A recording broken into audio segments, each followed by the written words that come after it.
کلم چې یو پلار په معاشره کې د یو زنانه سره نکاح کوي، نو د داسې زنانه سره به نکاح کوي چې هغه دینداره وي، نو د دې جوړې نه چې کوم اولاد پیدا کېږي هغه اولاد به هم نیکان وي. اوس د بیبي د انتخاب دپاره رسول پاک صلی الله علیه وسلم خپل امت ته هدایت ورکړی دی، خپل امت ته تعلیم ورکړی دی چې کله په معاشره کې د بیبي انتخاب کوئ نو دیندارۍ ته پکې خامخا ګورئ. د اسلام نه وړاندې د مکې کفارو به چې یو زنانه سره نکاح کوله نو د هغوی معیار حسب او نسب و. حسب نسب ته به یې کته، باقي هېڅ څیز ته به یې نه کته. او د یهودو معیار چې و هغه مال او دولت و، چې د یو زنانه سره به یې نکاح کوله نو مال او دولت ته به یې پکې کته. که یو زنانه به مالداره وه نو هغې سره به یې نکاح کوله، او که یو زنانه به غریبه وه نو هغه د ډېره زیاته دینداره ولې نه وه، خو یهودیانو به د هغې سره نکاح نه کوله. او نسوارو به چې دی حسن او جمال ته کته، چې کومه زنانه به په معاشره کې حسین او جمیله وه د هغې سره به یې نکاح کوله، او چې حسن او جمال به ورته ملو نو د هغه زنانه سره به یې نکاح نه کوله. الله رب العالمین رسول الله صلی الله علیه وسلم چې دنیا ته راولېږلو نو خپل امت دپاره د رشتې معیار مقرر کړو چې تاسو به دیندارۍ ته په رشته کې ګورئ، او که دیندارۍ ته په رشته کې ونه کته نو د ستاسو دا دواړه لاسونه به خاورې شي، د ستاسو دنیا او آخرت ته به ډېر سخت نقصان ورسي. رسول پاک صلی الله علیه وسلم فرمایلی دي تنکح المرأة لأربع لمالها ولجمالها ولحسبها ولدينها فاظفر بذات الدين تربت يداك. ابو هريره رضی الله تعالی عنہ ته حضور پاک صلی الله علیه وسلم فرمایله په معاشره کې زنانه د څلورو وجه نه په نکاح کېږي: لمالها د مال د وجې نه، لجمالها د جمال د وجې نه، لحسبها د حسب نسب د وجې نه، ولدینها او د دین د وجې نه. بیا ابو هريره رضی الله تعالی عنہ ته حضور پاک صلی الله علیه وسلم فرمایي فظفر بذات الدین تربت یداک. وای په دینداره باندې ځان سرفرازه کړه، په دینداره بیبۍ باندې ځان په دنیا او آخرت کې کامیاب کړه. او که په دینداره بیبي باندې ځان کامیاب نه کوو نو د ستا دا دواړه لاسونه به په خاورو کې ککړ شي، یعنې خوار او ذلیل به یې. مسلمانانو وروڼو، یو قرآني دعا ده چې هر مسلمان ته یاده ده: اللهم ربنا آتنا فی الدنیا حسنه وفي الآخرة حسنه وقنا عذاب النار. اے الله په دنیا کې مراته حسنه راکې، په آخرت کې مراته حسنه راکې، او د نار جهنم نه زما حفاظت وکړې. حضرت علی رضی الله تعالی عنہ فرمایي چې د دې لومړني حسنتون نه مراد دا نیکه بیبي ده، او د دې دویم حسنتون نه مراد د جنت حورې دي. نو مطلب به دا شي چې یا الله په دنیا کې مراته نیک او صالحه بیبي راکې، او په آخرت کې راته د جنت حورې را نصیب کړي. د جنت حورې چې دی مسلمان ته نصیب شوې بس بیا د هغه مزیدي د جنت د حورو تعریفونه نبی علیه الصلاة والسلام په حدیثو مبارکو کې بیان کړي دي. وایي د جنتي حورو لپټه چې ده نو دا د دنیا او د ماپیها نه بهتره ده. نن که معاشره کې د 5,000 لپټه د 5,000 روپو لپټه زنانه په سر کې خلک وایي ډېره قیمتي لپټه یې په سر کړې ده او بیا چې د 50,000 روپو په اډر باندې کومه لپټه جوړه شي نو په ټوله معاشره کې بیا هغه زنانې چرچي وي، هغه زنانه چې دی د هغې ښه نمایش وشي او د جنتي بیبي چې دی نو د هغې لپټه نبی علیه السلام وایي چې د دنیا او د ماپیها نه چې دی بهتره ده. په بل روایت کې راځي وایي جنتي ښځه که د جنت په چار دیوالۍ باندې دا سر روچت کی او دنیا ته وکتل نو د جنت نه واله د ځمکې پورې چې څونه فاصله ده دا به ټوله د نور نه او د رڼا نه ډکه شي. پړک پړوک به وي د هغې د چهرې او وایي داسې په لعاب دهن کې نه دی، په دوکاڼو کې داسې مټاس دی. که چېرته د دنیا په دې سمندرونو کې هغه واچولی شي نو دا ټول سمندرونه به شات جوړ شي، د دې نه به چې دی شات جوړ شي. او که دغه جنتي ښځه وایي دنیا ته راله او د یو انسان مخې ته تېره شوه نو 50,000 کاله به د هغې خوشبو دغلته کې برقراره وي، خلک پرې محسوسوي. او دغه جنتي بیبي چې جنت ته رادننه شي او دغه جنتي ته وګوري او مسکراهټ په خپله چهره باندې راښکاره کړي نو وایي د هغې هغه مسکراهټ به 50,000 کاله په جنت کې تاویږي راتاویږي. په جنت کې به هغه مسکراهټ چې دی د هغې تاویږي نو الله رب العالمین به جنتیانو ته مسلمانانو ته داسې بیبیانې ورنصیب کوي. نو علي رضی الله تعالی عنه وایي چې اللهم ربنا آتنا فی الدنیا حسنه، وایي د دې حسنې نه مراد نیکه بیبي ده. نو د پلار یو ذمواري دا ده چې د زنانه سره نکاح کوي نو چې د دینداره زنانه سره نکاح وکړي. حضور علیه الصلاة والسلام 4 بیبیانې وې، د رسول الله صلی الله علیه وسلم 4 لوریانې وې. هغه یو لورې چې دا حضرت فاطمه الزهرا رضی الله تعالی عنه، هغه شعر خدا حضرت علی رضی الله تعالی عنه ته په نکاح کړې وه. او 2 لوریانې حضرت عثمان غنی رضی الله تعالی عنه ته په نکاح کړې وې. د داسې ښکلو شخصیاتو انتخاب د خپلو لوریانو د رشتو دپاره کړی و. نو د پلار یو ذمواري دا ده چې د خپل اولاد دپاره د داسې بیبي انتخاب وکړي چې هغه بیبي د هغې په کردار باندې څوک لاس راپورته نه کړي. ګورې بیا ټول عمر د اولاد دپاره د پیغور ذریعه ګرځي، خلک ورته پیغور کوي د ستا پلار د وینځې سره واده کړی دی، لرې شه د وینځې بچیه. که پلار یې بدکارې زنانه سره نکاح کړي معاشره کې ورته وایي لرې شه،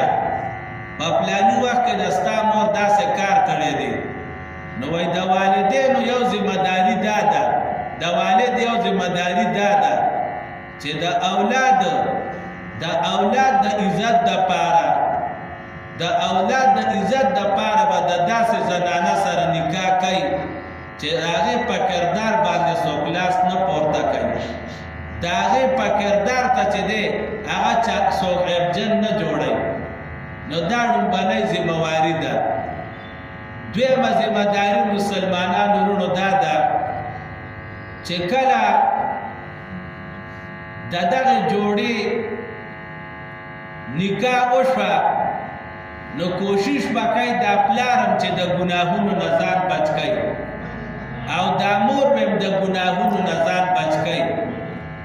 که دغه پلار او دغه مور ګناهونه کوي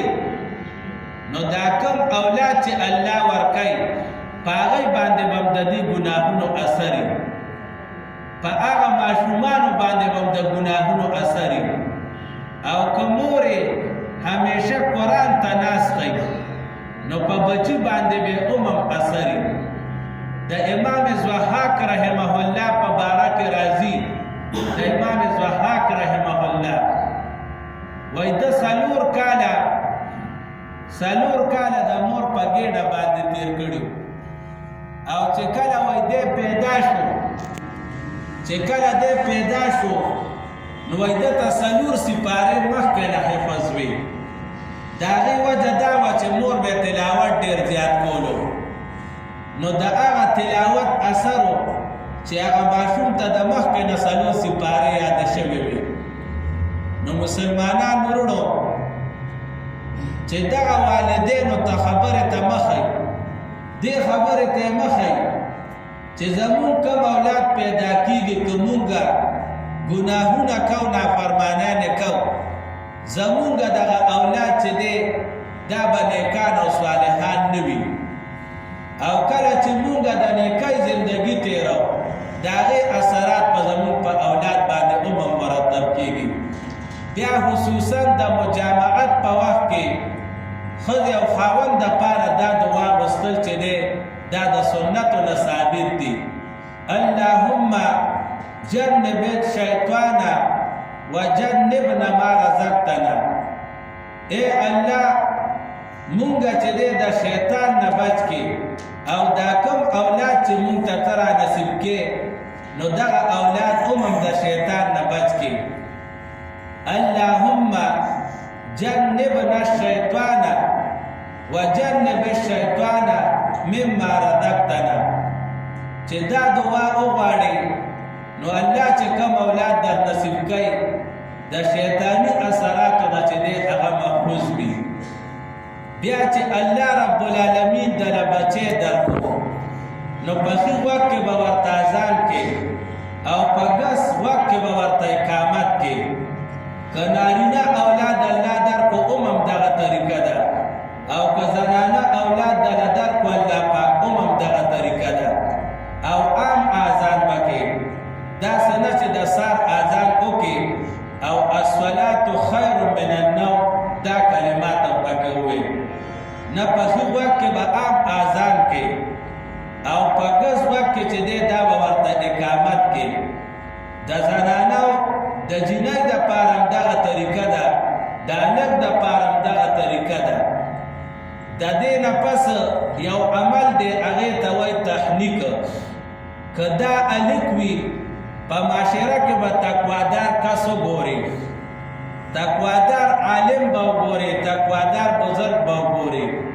دا خپل ماشوم به وله بوځي ورسره به یو چوارم یوسي یو کجوره به م یوسي هغه به په خپله خوله کې چې دی دغه کجوره پسته کې وبجوي او بیا به دې ماشوم ته ورکړي دا د رسول الله صلی الله علیه وسلم او د حضرات صحابه کرام سنتو د حضرات صحابه کرامو به د نبی علیه الصلاة والسلام په حیات کې حضور علیه الصلاة والسلام ته خپل اولاد راوسته حضور علیه السلام به د تحنیک دغه سنت ژوندی کولو او بیا یې عمر فاروق رضی الله تعالی عنه ته به یې راوسته نو د هغې اثرات چې دی هم به پرې مرتب کېده مسلمانان وروڼو بیا چې کله د دغه ماشوم اومه ورځ شي نو په اومه ورځ باندې به وله سرکلی کې د ماشوم که وي کاله کې او که جینۍ وي نو دغه سر چې دی دا به وله بیخي وخورې او دا به زرګر له یوسې زرګر ته به وی چې دا چاندۍ سره وتله نو یا به د 900 یا د 600 زیات نه زیات د 1000 روپو چاندي به د دې په وزن کې راځي نو دغه 1000 روپۍ به راوالې او د معاشرې په فقراو مساکینو ته به تقسیم کړي، هغوی ته به یې ورکړي. بل سنت عمل دا دی چې په دغه 9 ورځ باندې به عقیقه کې عقیقه به کې که نارینه بچی الله درکړی، نارینه اولاد یې درکړی، نو 2 چیلي د هغه د طرف نه ذبح کړه. او که نارینه اولاد دې نه درکړی، زنانه اولاد دی، نو بیا چې دی 1 چیلی د هغې د طرف نه ذبح کړه. خو د عقیقې دا عمل چې دی نو دا یو سنت عمل دی، دا فرض عمل نه دی، واجب عمل نه دی، بلکې دا یو سنت عمل دی. مسلمانان چې دا وکړي دی ته ډېر برکت حاصلیږي، اولاد ته هم ډېر برکت حاصلیږي. په دغه 9 ورځ باندې بل عمل دغه ماشوم ته به اسلامي نوم ایږدي.